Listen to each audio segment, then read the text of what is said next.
igitabo cya Rusi igice cya mbere umurongo wa 6 turashikana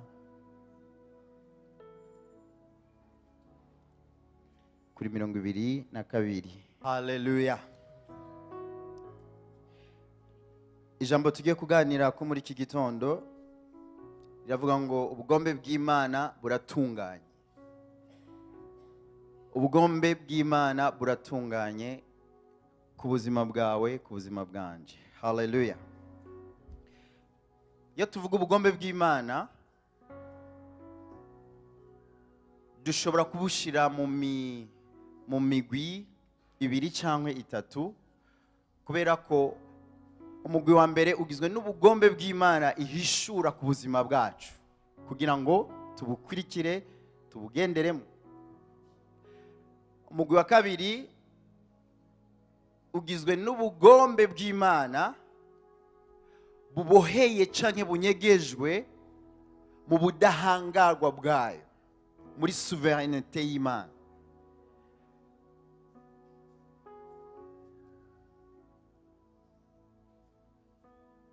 Iyi nkuru ya Naomi n'abakazana biwe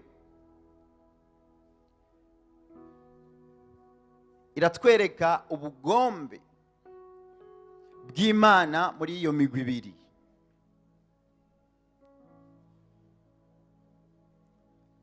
Kubera ko ubugombe bw'Imana bunyegejwe mu budahangarwa bwayo, ntidushobora kubumenya naho twoba abantu b'inkoramutima b'Imana, kubera ko ubwo bugizwe n'ibinyegezwa byayo kandi ubwo bugaragaza ubukuru bwayo, kandi ubwo bugombe bukaza kutwereka ko ivyiyumviro vy'Imana n'ivyiyumviro by'abantu ntaho bishobora gupfa bihuriye.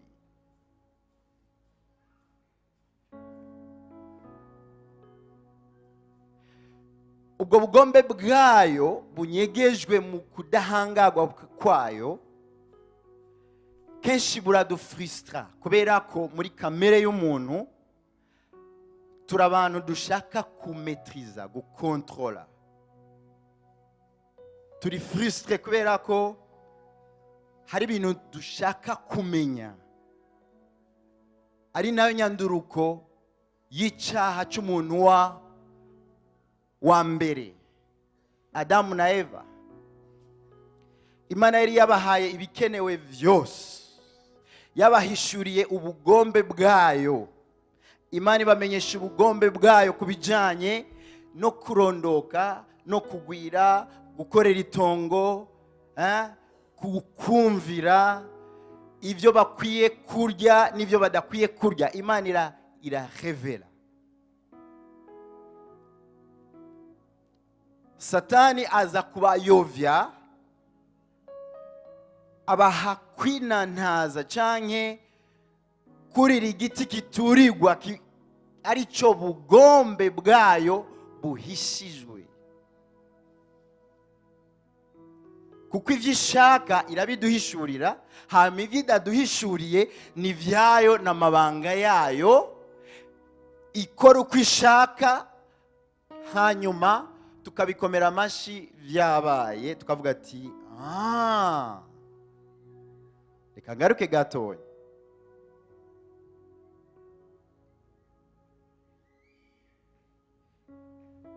Ndafise umwana wacu mutonya, umukobwa yitwa Ritia. Duko bagenda ari kumuhamagara ngaha. Angana gute? Ariko yasatiriye abavyeyi biwe, abereka icyo washaka, areklama ubugombe bwiwe mu mwanya utariwo. Ntushobora kwizera ko ari umwana w'imyaka iraho.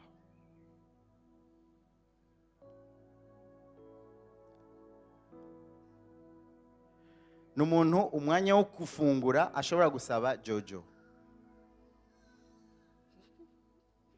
Umwanya wo gufungura ngo mpa secret.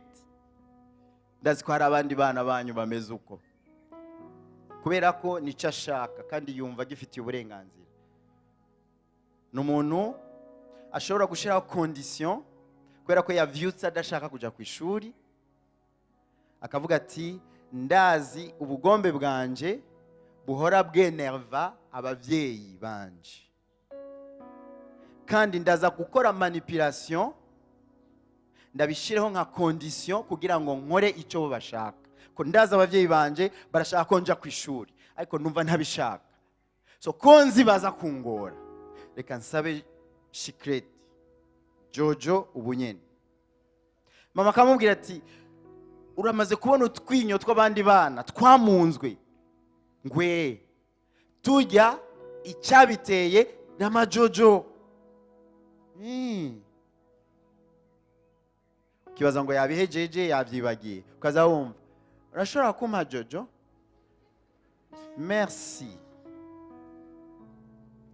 Ubwo n'ubugombe bw'umuntu nahazi neza ko ubwo bugombe bwiwe icyo ashaka vraiment kitajanye n'uwo mwanya kandi atacemerewe.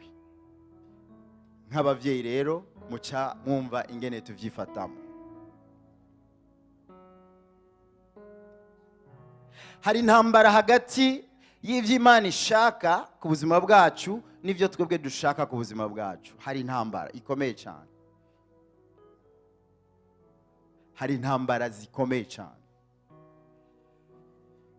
N'ubu bamwe muri twebwe muri iki gitondo turiko tunaviga, dutunye mu ntambara, twicaye ku ntambara, muri conflit, mu kunyinyurana n'ubugombe Imana dukomunika icyo yo ishaka ko tugenderamo, icyumviro cyayo, ijambo ryayo mu buzima bwacu, mu ngo zacu, mu bijyanye n'ibikorwa byacu bya misi yose.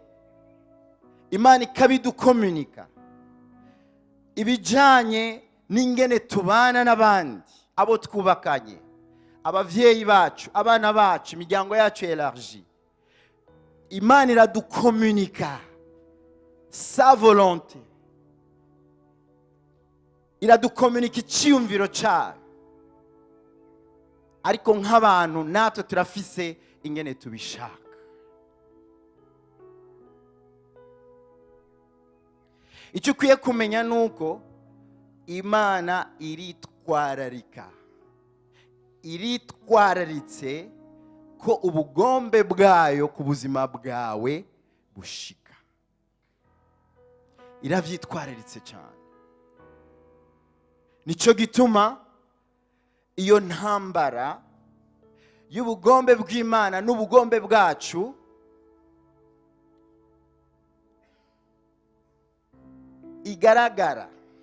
igaragazwa n'iki? Turashobora kuza muri celebration nk'uku duhuye nk'abantu bagiriwe neza n'Imana kuva kuwa mbere ko duherukana hano kwa Mungu.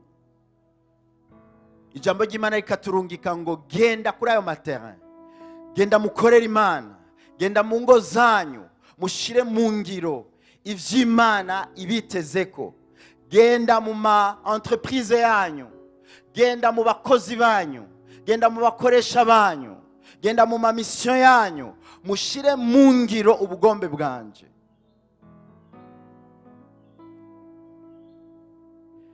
Imana ikaduha iyindi weekend, soit vendredi tugahura ku badakunda gufatirwa, canke dimanche tugahura.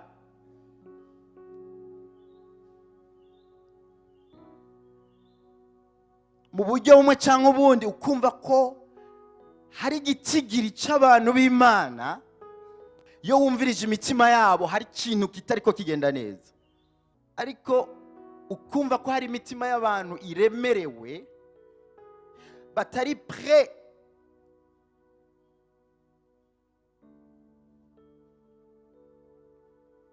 kumvikanisha amajwi yabo y'ishimwe, kubera ko iryo shimwe riranyoshwe cyane, kubera ko hari conflit hagati y'ubugombe bw'Imana ku buzima bwabo n'ubugombe bwabo ku buzima bwabo.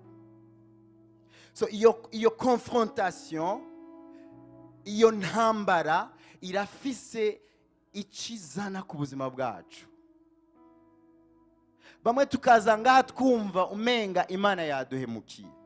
Imana ni igihemu, igihe abandi bariko bavuga ngo Imana n'umwizigirwa, wowe kubera ko hano turiko turakuraba ukavuga ati reka mfe gukubita iminwa tu, ariko bon ni indirimbo ariko siko ndavyibaza, kubera 1 2 3 byaraye bimbaye ko canke ndimwo.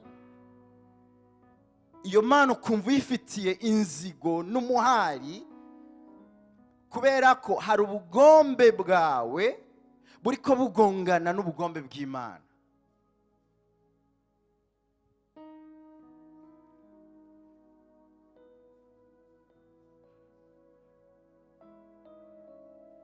Hari indi kategori y'ubugombe bw'Imana iri muri ubwo budahangarwa. Ikindi gisata kiri muri ubwo bugombe buri mu kudahangarwa kw'Imana ni ubugombe buri permissive.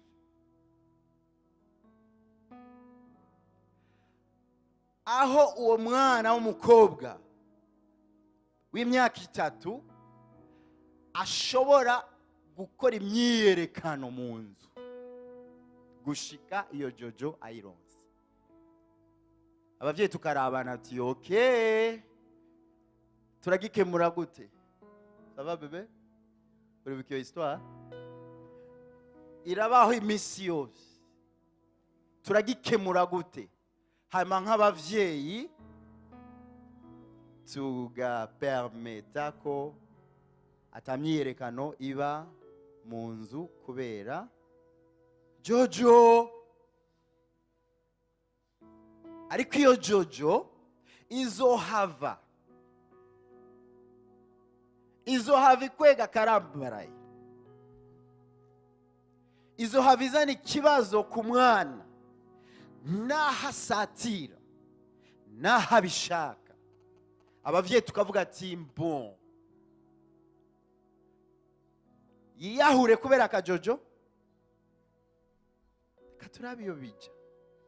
Peut-être ejo tuzoshinga umutima ku menyo tumwime. Permissive. Okay? Tukasa n'abatezuye gatonya. Waruzi ko hari kibazo mu muryango w'Imana, ingene abantu babanye n'Imana, ukubana kwacu n'Imana.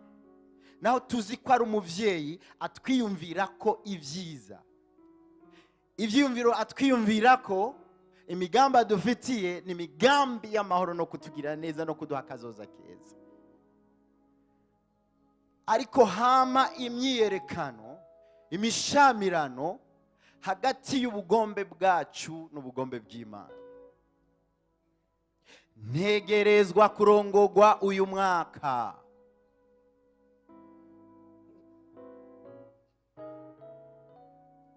Ntegerezwa kuja muri post. Icyo bisaba cyose ntibikenewe amasengesho, ntibikenewe kwizigira Imana. Ivyo narabigerageje sha. Iyi Mana n'ibintu vy'Imana nta wovyishinga. Kameme yaravuze ngo tugire ubwenge. Okay. Piston 500 boyakira, 500,000 boyakira kugira ngo dosiye yanje irengane. Ukagwana ugakirana gushika uhashitse. Sawa, wahashitse, wagwanye. Ninde yakugwani? Si wewe n'ubwenge bwawe n'amayeri yawe. Ngaho jako.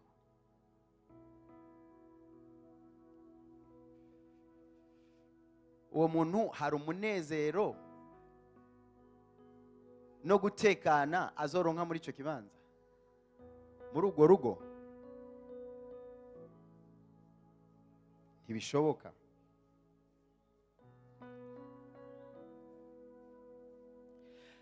ubugombe bw'Imana bunyegejwe mu kudahangarwa kwayo, bukunda kudutsitaza. N'akararo kamwe gatonya mwese twese twisangamo, kubura abacu. Icyo duha tukametriza ikintu cyitwa urupfu na programme yago. Okay? Urabona ibyo duhora twigirisha abacu barenganye, tukavuga ati yo urazi ko hari ibimenyetso, iyi ndwi yose yaguma yerekana ibimenyetso ko vraiment ari ugenda turabesha. Ni ibintu tuba dushaka kwiremesha.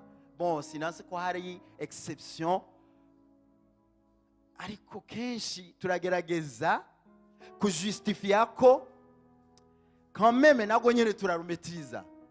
Gwari gwatweretse ko rugira rumutware, urahumba.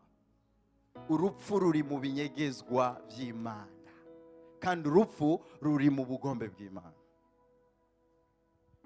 Nta mene zanyu nkeneye, kuko mwese ngaha twese iyo twumvise ijambo urupfu duca tujugumira. Ugacuririmba ngo ntabari jewe mwe,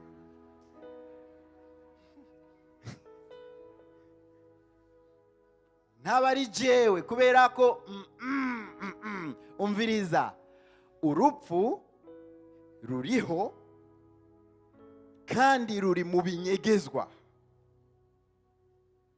Imana iratumenyesha ko ruriho ariko niturumetriza. Ni bande bumva icyo ndiko ndavuga? Amen.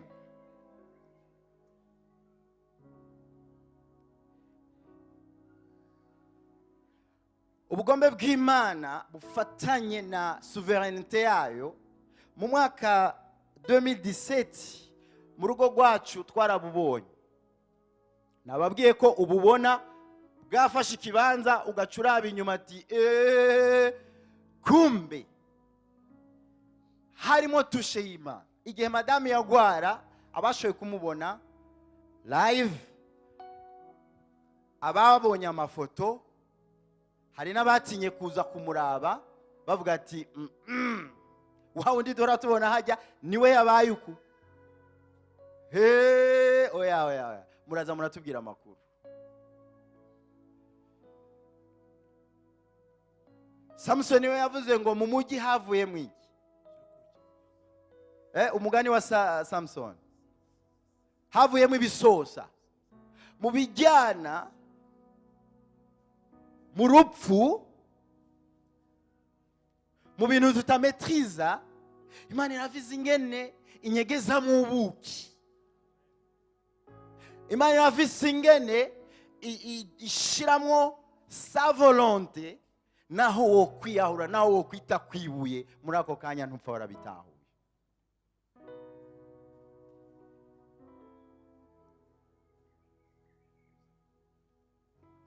Sinofata umwanya wo kubibutsa amajoro, sinofata umwanya wo kubibutsa intahe mwese mwumvise douleur yagize. Akandaba nkamuraba, akambwira ati chérie, nari nzi ko douleur ya mbere nigeze kumenya mu buzima ari césarienne, ari ukuvyara bambaza.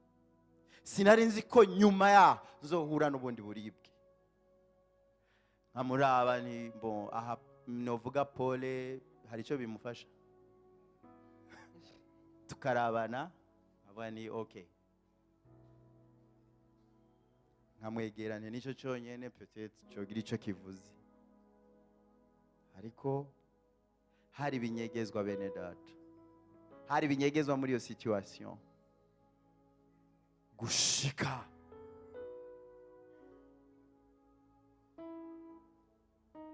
Icyo gihe kirenganye,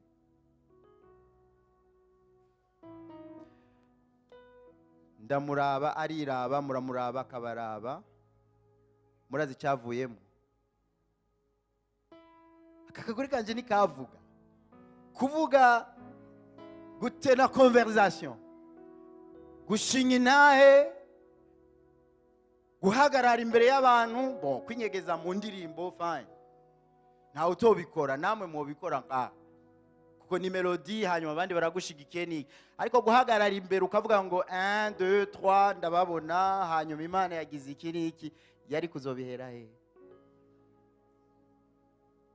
N'umuntu niyo yagiye, murabona ko abadamu muzwi kandi mwiyizi ko muzi kuhakonta, muguma muvuga, muzi gusubiramo ibyabaye. N'umuntu iyo umubajije amakuru iyo yahamye phrase zitatu abatanguye kuruha.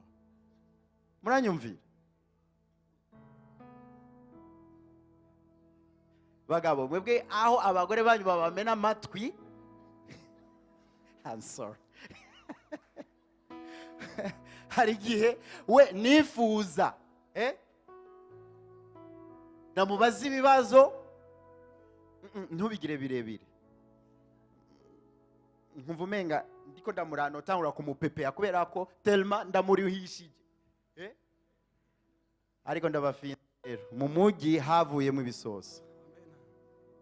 Nguyu urugendo duheruka kugira mu mwaka uheze, nabaye protokole wiwe,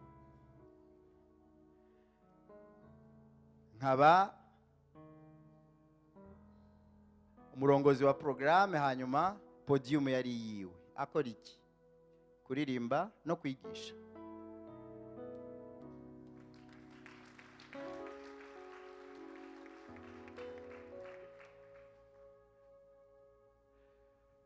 Sivyo gusa no mu Gifaransa.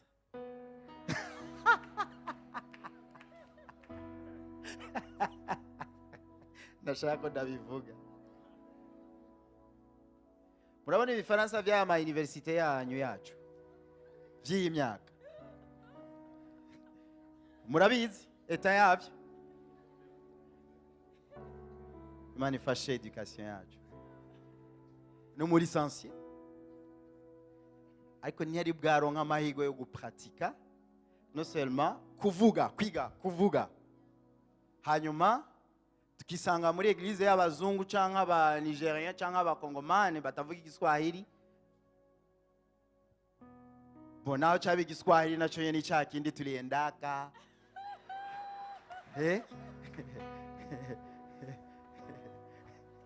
chakiri cha ba Monica muku yake yari kubishobora, kaba oblige okay Igifaransa. Wow, anointing, amavuta ari kuri uyu mudamu. My God.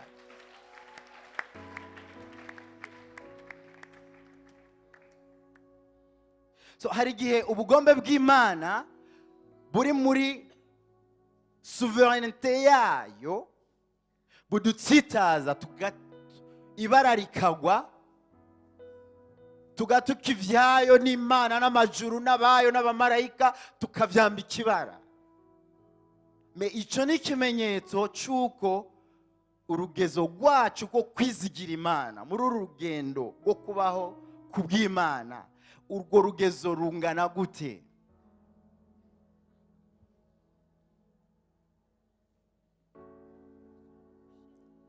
Ubugombe bw'Imana, Imana ihishura, niho nshaka guhagarara.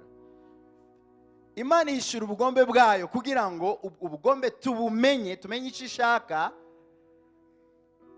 Turazi ko mu byihishura bijyanye n'ubugombe bwayo, turabizi neza ko kubabarira, kubana amahoro n'abandi, gutanga indaro, gukunda abansi banyu, ibyo byose ni ubugombe bw'Imana yahishuye. Mukora ibi ntimugakora ibi, ni ubugombe bw'Imana.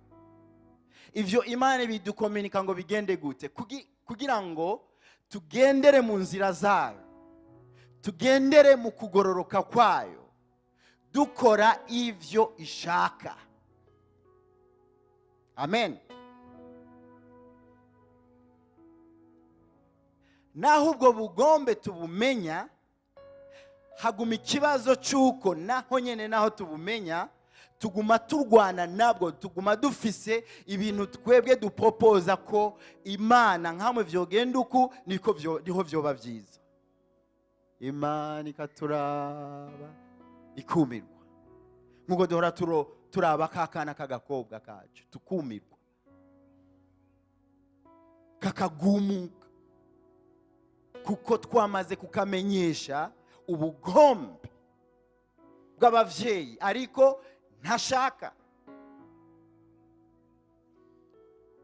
Umviriza, ubugombe bw'Imana nta burenganzira, ubugombe bw'Imana buhishuwe kuri twebwe, nta burenganzira dufise bwo kubufutanganya. Iryo jambo ushaka uryandike, wowe uri kurandika, nta burenganzira ufise bwo kubufutanganya, kubukuraho. Urashobora kubwirengagiza ariko ntushobora kubukuraho, ntibishoboka, nta burenganzira ufise. Gusa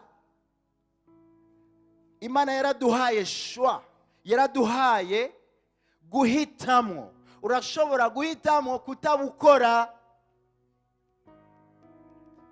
urashobora kubwirengagiza hanyuma ukabwira Imana ngo si ndabukora, ndazi icyo ushaka ariko sindagikora.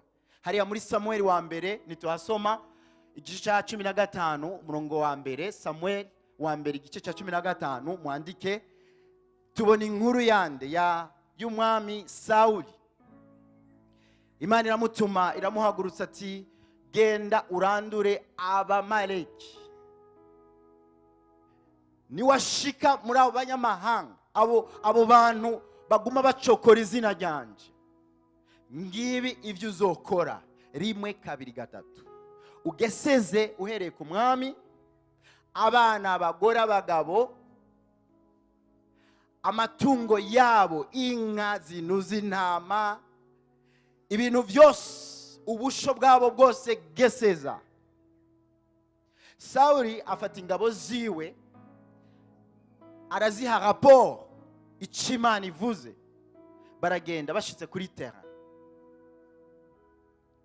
hagutangura gukora icyo Imana yavuze, ko bari bazi ubugombe bwayo. Sawuli, umwami Sawuli n'ingabo ziwe, umugwi munini w'abantu baravuga ati baravye ibimasa, inka, indogoba binuze biteye igomwe, baravuga ati you know what, twatoya ubwenge, turafise icyiyumviro kiruta icyo Imana yatubwiye. Ibi bintu binuze reka tubifate tubishire ku ruhande, tubijane tubitahane, hanyuma icyo kubikoresha murakizi, kugira ngo baronke ivyitwazo bifadika, turaza kubishikanira Uhoraho Imana yacu kwibimazi. Aho turakomesheje bwa bugombe bw'Imana, ivyo yatubwiye turaje tuvyetufe, tubikandamize dukoresheje kuyiryosha. None se amashikanwa yayo yaravuze ko ikunda ibimasa binuze bitagira agasembwa, twabibonye, ariko si ivyo Imana yavuze. Imana yavuze ngo geseza. Bahejeje operation, Samuel aja guhura na Sawuli.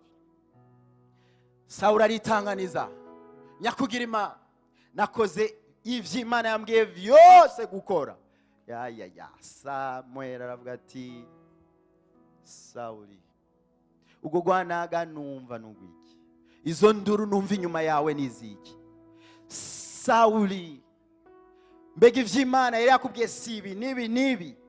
Mbega Imana ihimbarwa n'ibimazi, ihimbarwa nayo mashikanwa kuruta umutima uyumvira, umutima ukora sa volonté? Sawuli, wibaza ko Imana ushobora kuyimanipula no kuyitangira, kandi ikintu Imana ikeneye kwaksedako n'umutima wawe. Ati Sawuli, uzi n'amakuru, kubera wigize intumva, Imana igukuye ku ngoma. Ubutware bwiwe buba bugarukiye ngaho.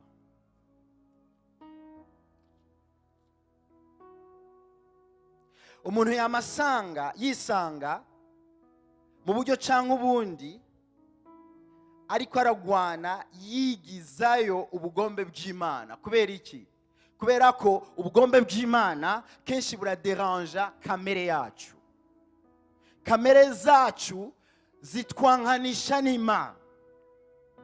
ibyo dushaka ahanini ni ibidutandukanya n'Imana.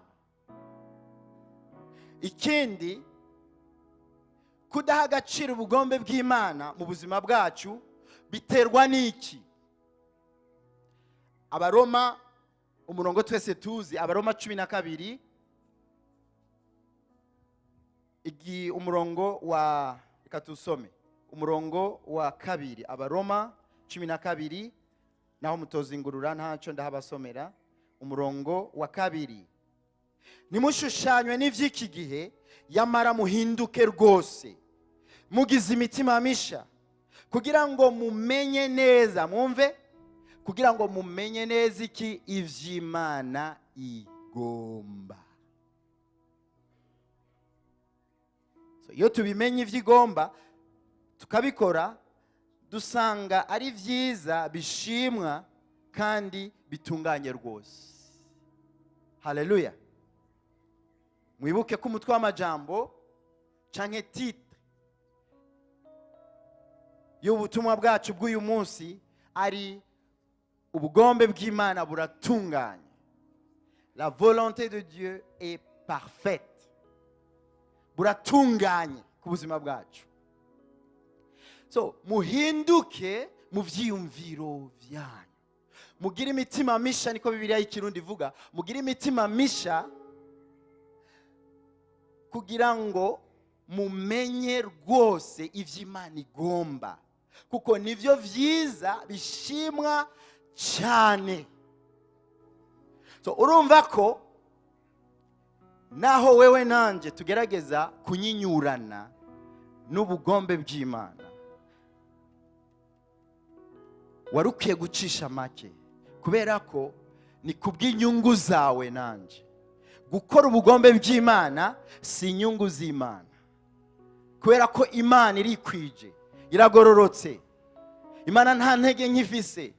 Ivyo ikora vyose ni kubwawe nanje.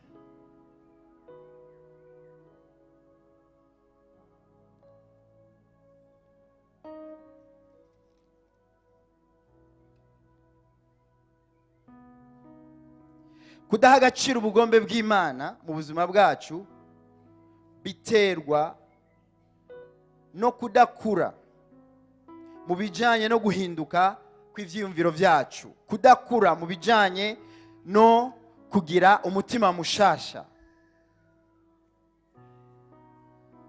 Ikindi, impwemu yo kugarariza canke guhitamo kudakora ico tuzi neza ko ari ubugombe bw'Imana. Ivyo vyose ni ibintu biza kunyoha icyo tuzi ko ari ubugombe bw'Imana, icyo Imana iduhamagarira kugenderamwo nk'ubugombe bwayo.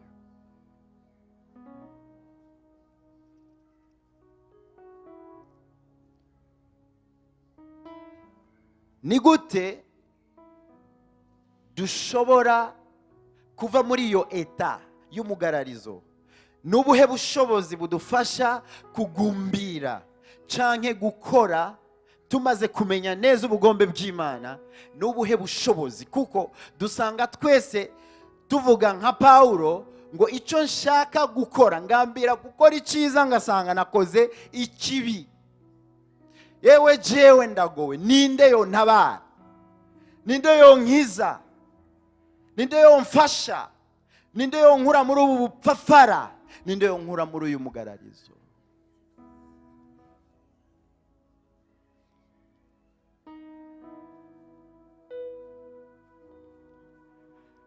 Bisaba kumenya eta,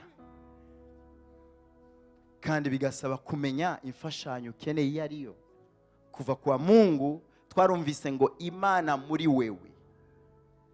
Imana muri wewe ni ubushobozi twirengagiza ko ari bwo solution ku gutsitara kwacu no kugwa tuvyuka kwacu kwa misi yose, dusubira muri vya bindi intambara n'intege nke twagwanye kuva tugikizwa nizo tukigwana n'ubu. Ikibazo kiri he? Nukutamenya ubugombe bw'Imana canke ni ukubwirengagiza canke duhagaritswe umutima nuko hari ibintu mu buzima bwacu tutametriza, icyo duha Imana ikaduha kubimetriza niho twoba tranquille. Ariko Imana ikavuga ngo ivyo ntaraguhishurira nibikuraba, si ibyawe muri aka kanya, ariko niwiteho ivyo naguhishuriye. Hari ivyo nagukomunitse, hari ijambo ryanje, hari imbuto y'ijambo riri muri wewe, hari inyigisho wumva imisi yose, hari impanuro, hari abantu nagutumyeko, hari vision, hari indoto wagize, hari ubuvugishwa. Naciye mu nzira zose kugira ngo ndagukomunike ma volonté, ariko hari kibazo, kandi icyo kibazo kirafise inyishu.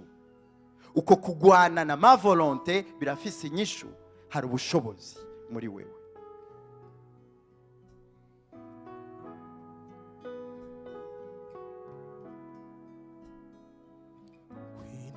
Kwinuhembure imitima yacu, kwinuhembure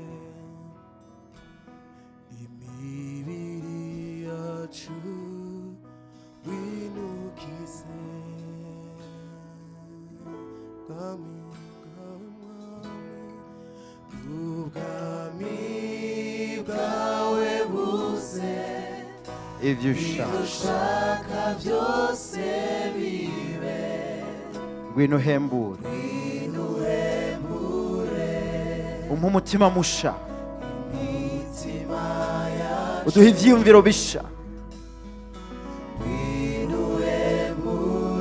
Turashaka kugira ivyiyumviro bisha n'imitima mishashi, kugira ngo tumenye ubugombe bwawe, tumenye ivyo ushaka bihimbaye.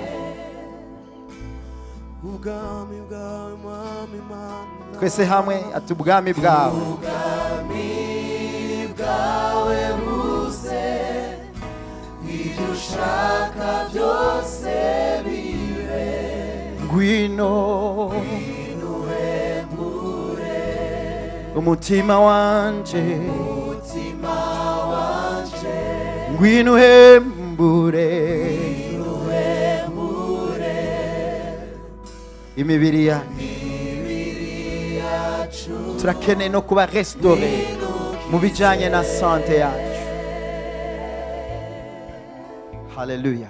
Twimuwe dukugwa mu bwami kera twarimwo, ubwami bw'umwiza, twinjizwa mu bwami bw'umuco. Ubwo bwami bufise umwami, kandi aho umwami ari hakorerwa sa volonté. Aho umwami ari ntihaba demokarasi, ntihaba gutoranya kumvira ivyo umwami avuga bimwe n'ibindi tutamwumvira. Mu bwami bw'Imana ntibibaho. Nico gituma dukeneye muri iki gitondo kuba conscient y'umuryango turimwo, uko witwa, ibiwugize, nye n'uwo muryango, kandi n'ivyiyumvira twiyumvirako, n'inzira ashaka ko ducamo. Muri iki gitondo vuga ngo ubushobozi bumfasha gukora ubugombe bw'Imana. Icya mbere, gukunda Imana, urukundo rw'Imana. Haleluya. Bene data, kimwe mu bintu Satani yiyatakako mu rugendo rwacu n'Imana, arashiramo ingufu cyane mu gutuma urukundo rwacu rukanya. Urukundo dukunda Imana tutagishuhira Imana. Kandi iyo urukundo dukunda Imana rwamaze guterwa, ni ukuvuga ngo twisanga ibintu byinshi bijyanye n'ubuzima bwacu bw'impwemu vyononekaye. ni gute twovuga imigenderanire, ni gute twovuga kubaho ku bwa Kristo, ni gute twovuga gukora sa volonté, ariko nta energy, nta nkomezi dufise, kandi izo nkomezi ni urukundo ruri hagati yacu n'Imana. Hari umuntu ngaha yoba kiduta, yoba gikekeranya urukundo Imana imukunda, sinibaza. Gushika kuri wewe umupagani ruhebwa, nimburi ngaha wibaza ko Imana itakuraba n'iryahumye, urukundo rwayo ruri inconditionnel, ruri kuri wewe. Urukundo gukunda runyiganyiza umutima wayo.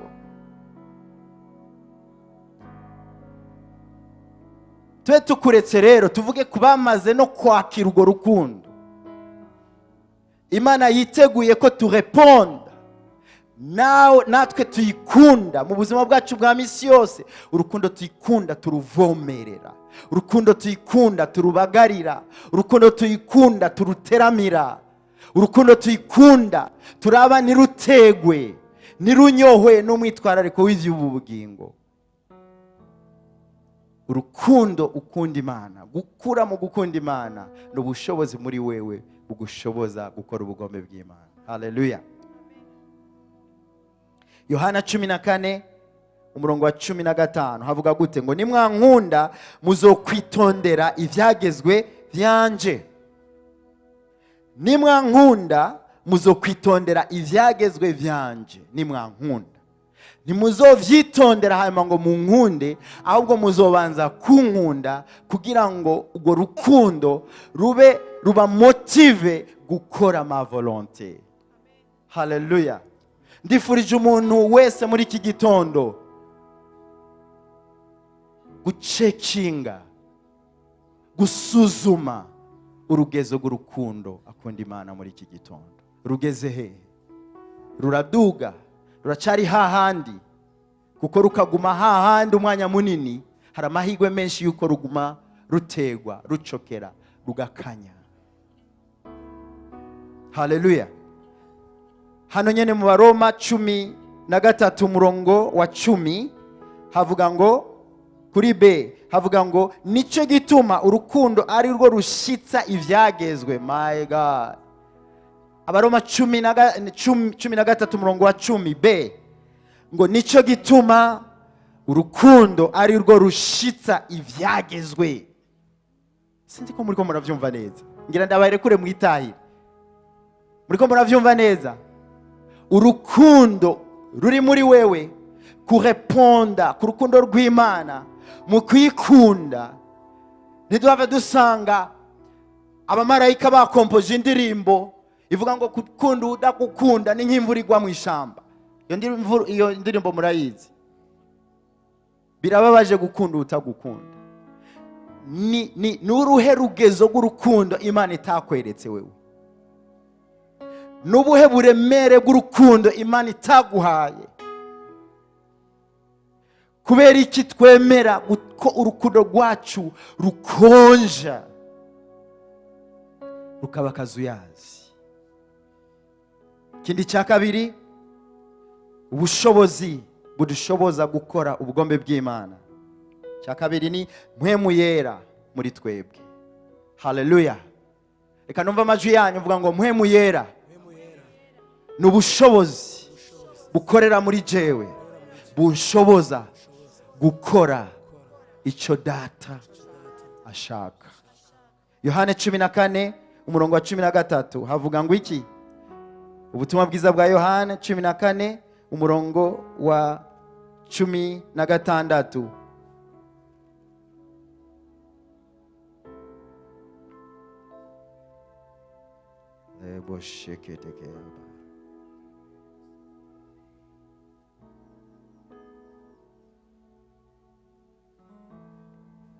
Nanje nzosaba data nawe azobaha uwundi mwiza. Ngo azagira iki? Azabane namwe ibihe bidashira. Haleluya. Azabane namwe ibihe bidashira. Bene data, mpwemu yera twamuhawe nk'ingwati, twamuhawe ngo ni Imana mu bushobozi bwayo bukorera muri twebwe. Ni Imana muri presence mu kubaho kwayo igendana natwe ntaho yimiriwe. Kandi uwo ngo azobabera umujyanama, azobabera umukonseye. Bene data, tujustifiya gute ko twaguye mu byo tugwamwo nk'abagize isanganya, kandi muhemu yera muri twebwe mu byajejwe no kuduhanura. Kandi muhemu yera nta surprise mubako, azi vyose, abona vyose. Nico gituma abamugira umugenzi, abamugira inshuti, abemera inama ziwe, abo bantu bose Mana we ubuzima bwabo buraryoha. Abo bantu bararyoshe kugira abagenzi, abantu bararyoshe kubana nabo, abantu biraryoshe kubabona bariko barakorera Imana. Inonde de mon cœur, inonde de mon cœur, Esprit Saint. Kuki tubaho nk'imfuvyi n'abakene? Kuki twemera ko Satani atugaraguza gati? Muri twebwe hari ubushobozi tutariko turakoresha.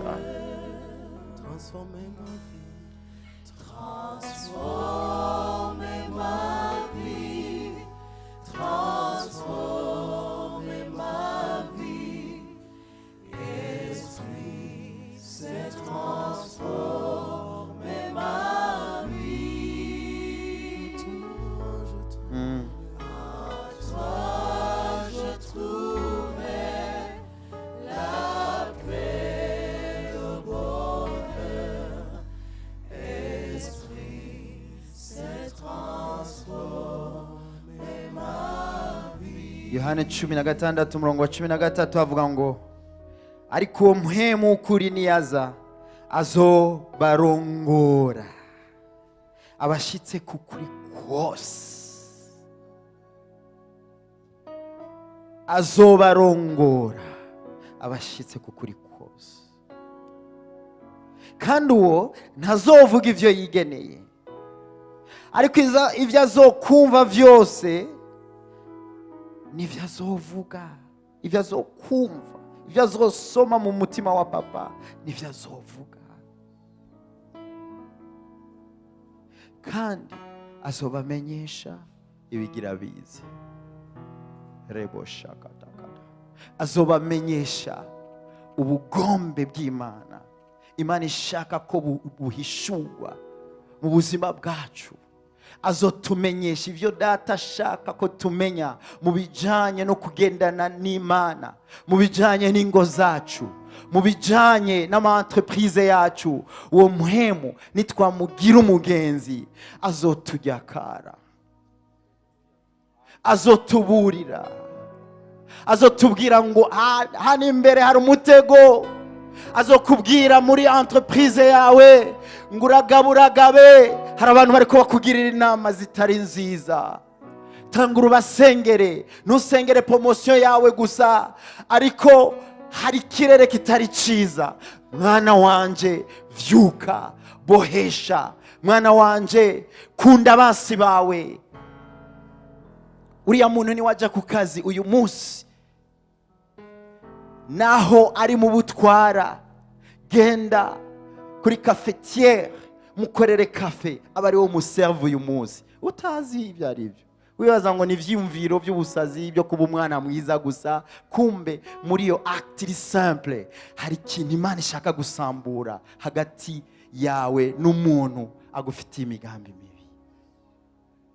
Azobagira inama. Cya gatatu, kwicisha bugufi, humilité. Abakolosayi 3 umurongo wa 12. mwambara umutima n'ibindi hanyuma akaca avuga ngo wo kwicisha bugufi. Proverbe 11:2 haravuga ngo ubwenge bubana n'abicisha bugufi bose. Umuntu wese ari humble yatira ubwenge. Ubwenge buramurondera, ubwenge bushaka kubana nawe, ubwenge bushaka kugendana nawe. Umuntu yicisha bugufi kubera ko ubwenge burarunguruka bukavuga ngo uyu muntu ko ari humble, uyu muntu ko atazikubita ku gatuza ngo niwe yabishoboye, uyu muntu kubera ko icyo azoshobora cyose azogarukana ishimwe ku muremyi wiwe. Ubwenge bukavuga ngo nta handi twoba, nta wundi twogendana nawe atari uyu muntu kubera imilite yiwe. Proverbe 15:33, imigani 15 umurongo wa 33, ngo ukwicisha bugufi kwitangira imbere y'ukubahwa.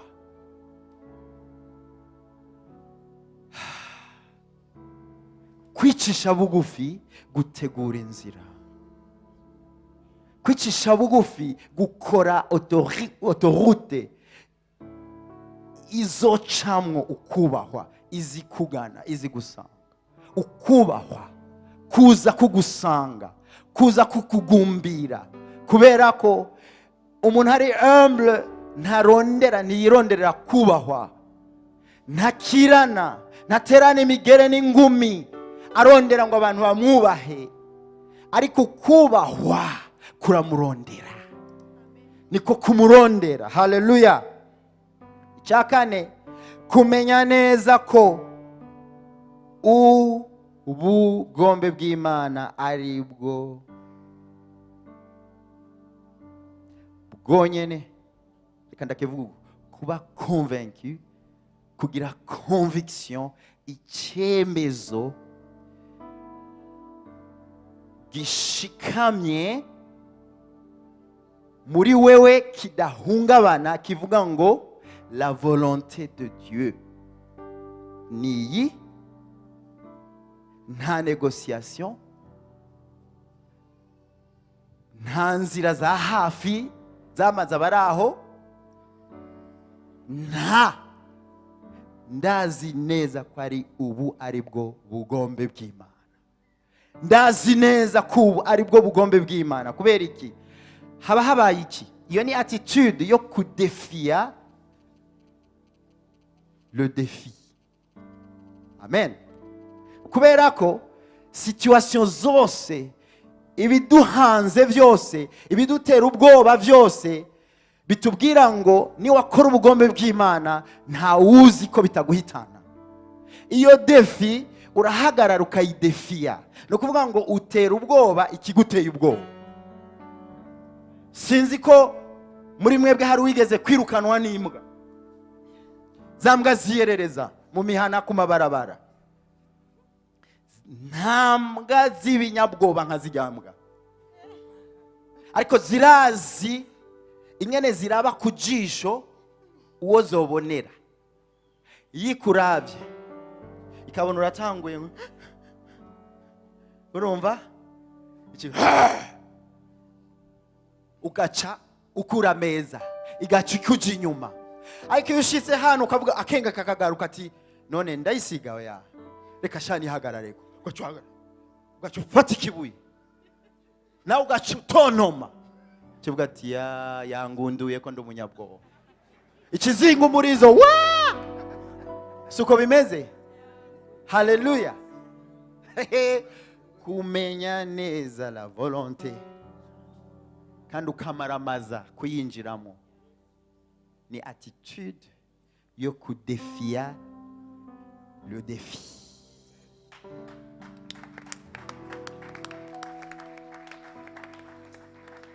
Hari abantu muri iki gitondo bakeneye kudefia impwemu y'ubukene. Apana mu kuvuga mu ndimi oye, murazi ko ivyo ngaho tutavyemera. Mu kuvuga ngo urabashakataka, oya, udefia ubukene gute? hari formation ukeneye, hari umuntu ukeneye kwegera afise ubumenyi muri business, gira umwete wo kumwegera. Bamwe ivyo kwiga ngaha mwarabiparitse yo muharura amezi imyaka mumaze ngo ntawoba quand même moi à mon âge. Ubukene bukakuraba ati ya ton âge nyene ndakunyukura sha. Gushika igihe wikunga mukavuga ati are ndagiri. Ni hehe hakenewe, ni hehe nkeneye formation, ni hehe nkeneye kwicara imbere y'umuntu ambwire mfata ikigura. Kubera ko iki ni kimwe mu bidefiya, mu biri budefiye akagakengerwa k'ubukene. Haleluya. Okay, reka tugende. Ivyamwa, umwimbo, iyo tumaze kwakira ubwo bushobozi tukabukoresha, tukabwinjiramo, tukipozisiona, nibiki biba? Gukora ubugombe bw'Imana. Obedi, ni iki ufise? Maze ndabatezurire twihimbariza Imana. Ugara amaso yawe mu kibanza cyawe. Ni hehe wibona? Ni hehe ubona ubwo bushobozi buri muri wewe? Utigera ubwitaho, ugwana mu nkomezi zawe kandi Imana yarakweka ivyo bikwiye. Ni hehe uri kurabona urukundo rw'Imana, mpwemu yera muri wewe, humilité, kubwira Imana aho ugwaye, kumenya imfashanyo ukeneye ukayirondera, ubushobozi bwo kumaramaza, kudefiya icyo kintu kimaze iminsi kiguteye ubwoba. Abana ngo amanota ni mabi ku ishuri, solution wibaza ni gushishura no gutontoma, kumbura ko uravyonona davantage. Defia le défi. Umviriza mpwemu yera, raba habo bana n'uwo mwana biriko birapfira, nupfe kugurukirako. Haleluya. Shaka kuba, shaka kuba aho wifuza kuba, aho niho, aho niho ndongera kuruhuka, ndaje mwami, ndaje mwami, ndaje.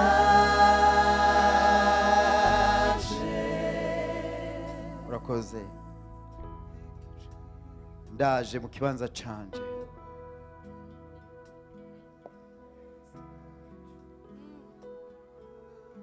Ingaruka yo gukora ubugombe bw'Imana ni iyi.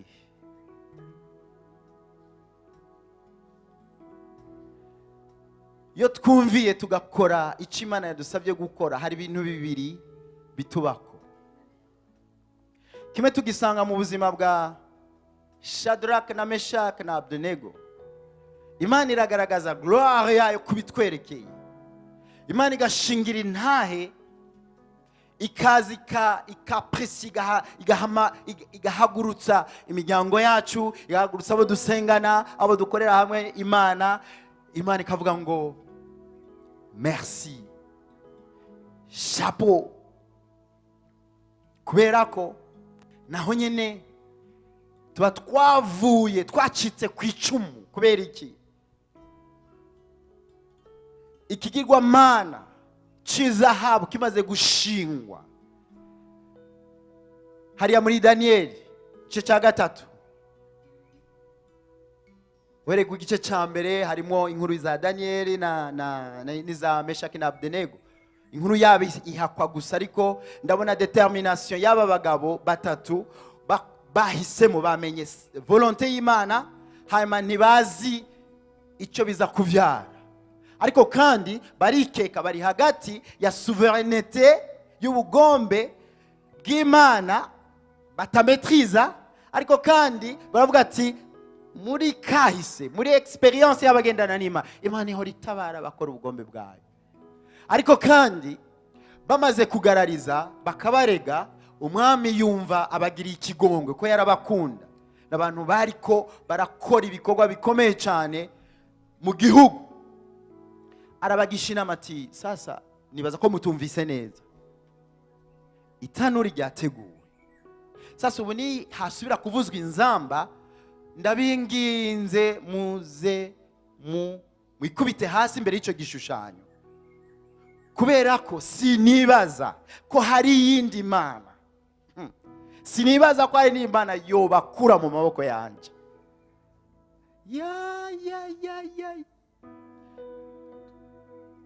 Nishize mu kibanza cya Shadraka na Meshake na Abdenego, numva hari ibintu byaciye bitangura kubajya mu bwonko, ngo uvuze iki? Nta yindi Mana yodukura mu maboko yawe. Tumva rero mwami, ntiturinda kukwishura byinshi, uzi n'amakuru, ntibikunda ko dupfukamira igishushanyo cyawe, ntibikunda ko dukora ta volonté, kubera ko hari undi mwami umutsitaye ko biragorana. Twebwe naho uri nyakubahwa, naho Imana yagushize ko, ariko kirazira gutsitara ku wagushize ko, hanyuma uca udusaba ngo natwe tumutsitare. Ntibikunda, nyakugira Imana ntibishoboka. Hanyuma iyo Mana yagushizeho irashobora kudukura mu maboko yawe, irashobora kudukiza umuriro wawe, irashobora. Rindira aho, murakunda kuhakomera amashyi, birashoboka. Aho niho twese dukunda, hararyoshe, iradutabara. Ariko rindira mwami, rindira mwami, rindira mwami. Hari n'ikindi, kubera ko volonté yayo iri souverain, tutametriza, idashobora no gutuma tuyirunguruka, ntawe ubizi. Benshi abakarismatike muri iyi myaka muca muvuga ngo nta kwizera bari bafise. N'abantu bari bazi ati okay, hari uruhande Imana itwemerera kumenya ibyo ishaka, hari n'ibindi ntitungana nayo. Reka kumenga dushaka Kristo tumupakire muri forme twakoze, hanyuma tumutegeke gukora uko twiyumvira ko akwiye gukora. Ako n'agasuzuguro, nuko nyine atavyitaho, abona ari aba bana barasaze, nta kundi jewe nkore ibyo bagomba, moi le Dieu. Ok, atirindira mwami, hamwe mu bugombe bwayo buri souverain, mu budahangarwa bwayo, yohitamwo. Twobimenya nk'ubu ko atakiza kubikorera, naho nyene ntidupfukamira ubugombe bwawe. Mukomere mu mashi ba Shadraka na ba Meshake n'abahizi pe. Mu gihe twebwe dukinda tukambara ivyatsi tukikebagura, Mana utabikoze ibi noba mpfuye, kandi woba utumara maje, nawe izina ryawe ryoba rikozwe n'isoni. Sa ninde yakubwiye ko izina ryiwe rikorwa n'isoni? Icubahiro ciwe n'izina ryiwe yarabimanitse, biramanitse. Naho twese ngaha twohaguruka tukayitukagura, tukayibwira ko atakimaze, nta kavunguka ku bumana bwayo kavako. Maskini ati naho bitokunda, naho yohitamo kutadutabara, kubera irabishoboye. Hari abaciye batsitara ko kanya nyene nababonye, ati ushaka kuvuga no muri ya dosiye yanje ko ishobora kutabikora. Reka geza aho twitahira, ahubwo we rero. Haleluya. Bagize uku, umwe aravuga ati abahungu basaze ni mu muriro indani, kandi turahevye nukuzigira nta kundi. Umwami abura itiro mu ijoro. Ubuzwi itiro gute n'abantu bamaze kuzigira? Kumbe hari communication, hari communication. Nibigaba Imana irazi ingene ibikomunika ibikorwa vyayo. Aburitiro aravuga ati burake Shadraka agiye kurunguruka, nako ahabwa raporo n'abantu baraba iki none mwabatayeyo bazigiye ayo makiriyosite nayiki ngo bagize uku basanga batatu 1 2 3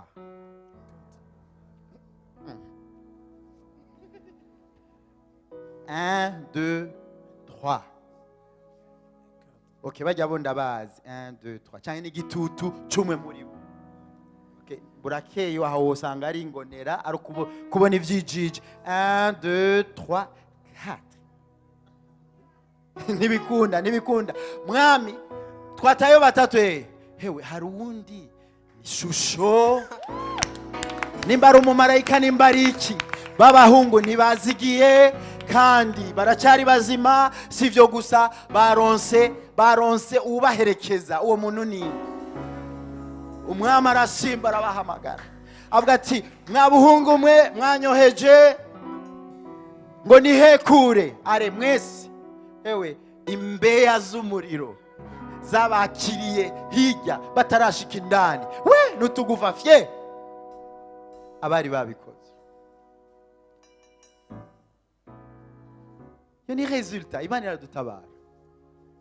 Ariko ndangiza hari undi mugabo sha yakoze ubugombe bw'Imana, Yohana umubatizi yakoze ubugombe bw'Imana.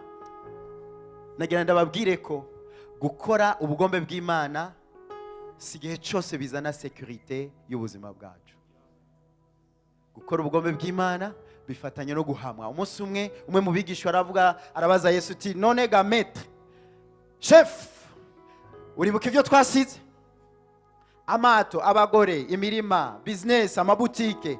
None urabona imyaka ibaye imyaka. None nukunyene inyuma yawe ukiza ibimuga. Yesu aramubwira ati nta wasize ivyo byose atazobishumbushwa ngaho mumbwire inshuro 100 plus ubwami bw'Imana.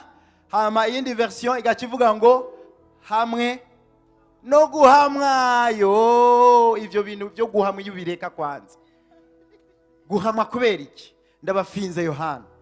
Je vous présente monsieur Jean umubatizi yateguye inzira y'uhoraho. Yesu amushingira intahe ngo nta wavyawe ni n'umubiri n'inyama n'amaraso ashobora kugereranywa na Yohana. Yohana none Yohani ko atagereranywa na Yesaya n'abandi bahanuye Yesu. Yohani yarishikiye agendera mu vyo Yesaya avugishijwe n'abandi bahanuzi. Si ivyo gusa, live aravuga ati ndamubona, si vya bindi vya kera, ndamwibonera. Nguwo araje je mbatiza mu mazi ariko uza we kandi yashitse sinkwiye no gufundura utugozi tw'inkweto ziwe. Ndamubona. Me Yohani ikanguro ryari ryamaze kuza, ibikorana akorera mu bugararwa, abantu bakizwa, abatiza, afisa abigishwa bamugendana. Yohani yabaye umustar muri iryo shaka, muri uko kuproklama ubwami bw'Imana. Abwira Herode ati Herode, waciye umugore wa mwene wanyu ni kizira cy'ubuyobe. Hanyuma bigwa mu matwi y'uwo bacuye. Ninde yitwa nde? Herodiya.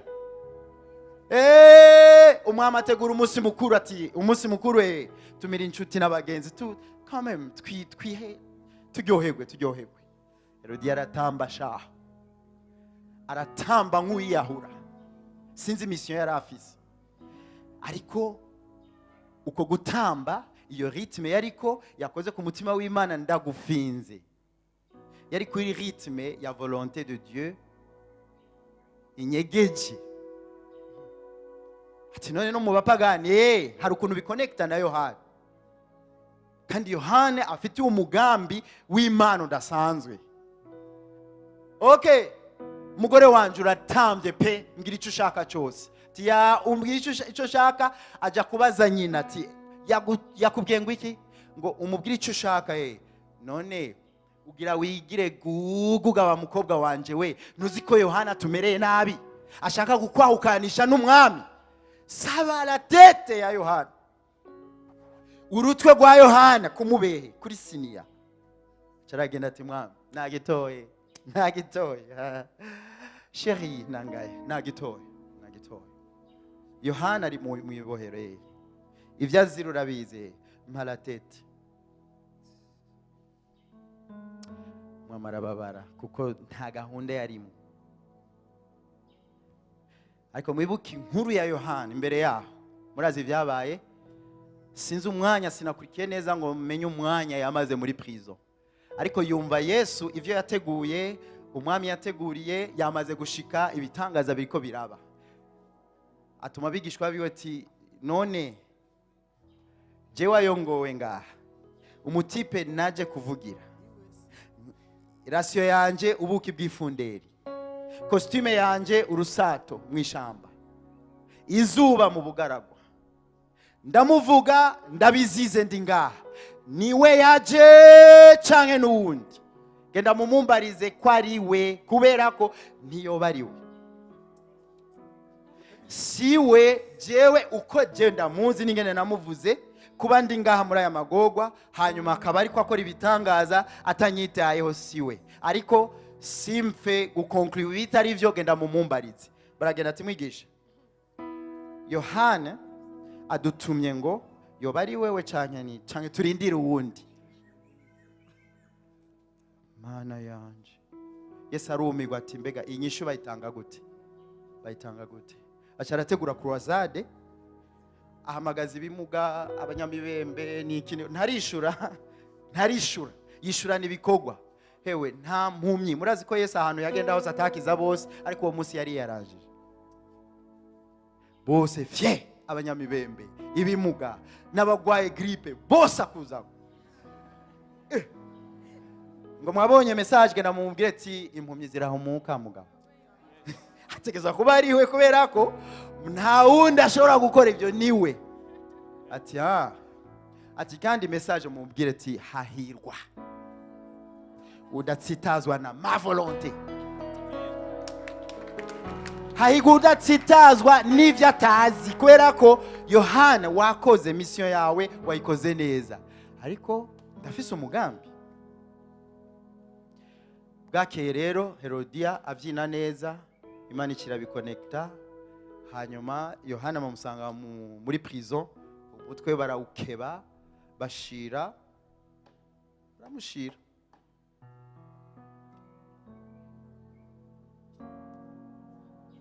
Uriteguye gukora ubugombe bw'Imana, icyo bigusaba cyose.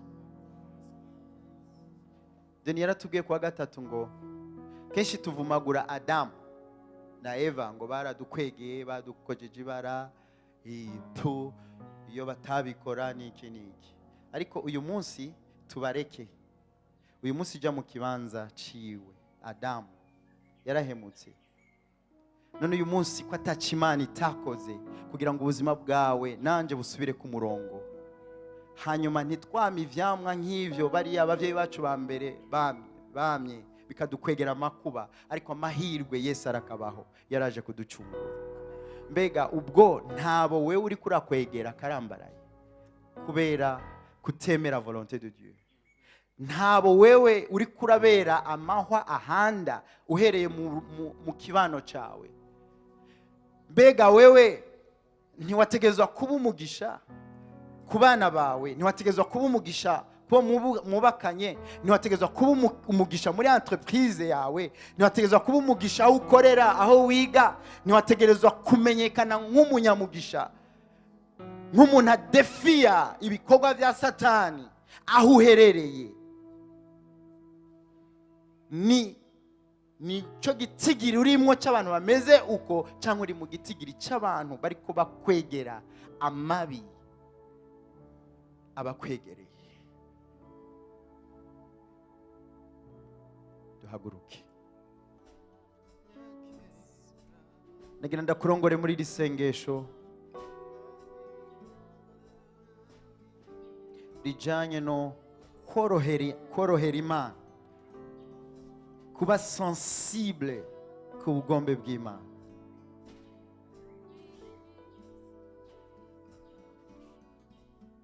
Flexible ku bugombe bw'Imana. Ubwuzi ubwo yaguhishuriye. Hari ubwanditse, hari n'ibindi muri uru rugendo muhemu yera agendera gukomunika. Ubwira Imana ngo Mana, ni kubw'ineza yanje gukora icyo ushaka cyose ku buzima bwanjye. Wazamura ijwi ryawe aho uhagaze canke wicaye. Ndazi ko hari icyo Imana yakuganirije. Ndazi ko hari icyo Imana yavuganye nawe. Tujya mu mwanya wo kurangiza. Itabakamo ku bugombe bw'Imana ku buzima bwawe, kubera ko buratunganye. Ubugombe bw'umwana w'umuntu buba burimo amahinyu, burimo ukwikunda, burimo ambition zirenze.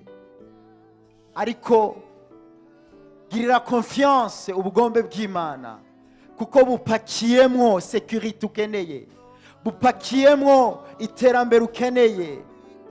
Kandi Imana muri souveraineté yayo irazi kibereye iherezo ryawe, irazi destine yawe, ubwiza bwayo.